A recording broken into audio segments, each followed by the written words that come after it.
Here is how you can record audio on your Android phone. If you're new here, subscribe and we can get started. So once you unlock your phone, you should have the built-in pre-installed audio recorder on your phone already. So if you have a Samsung phone, you should probably be able to find it in the Samsung folder, and it looks like this. So you can see I have a pre-installed voice recorder which I can use.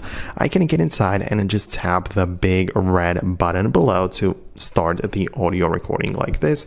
You can see that now it is active. It is recording my voice audio using the microphone, the built-in one of the phone. So you can hit stop like this.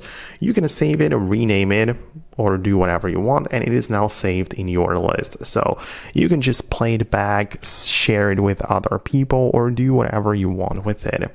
You should also be able to find it in your file browser when you go to the files, and when you go to audio files, it should definitely be in here. So as you can see, the voice 004, which I just created, is the audio file which I can share, copy, or do whatever I want. So the point is that you should definitely find your audio recorder on your phone, and if not, by some chance, you can go to the Play Store and just literally look up the audio recorder, and you should be able to get a third-party app which is going to get the same thing done. So let me know if it worked for you. Thanks a lot for watching, and I'll see you later in the future uploads.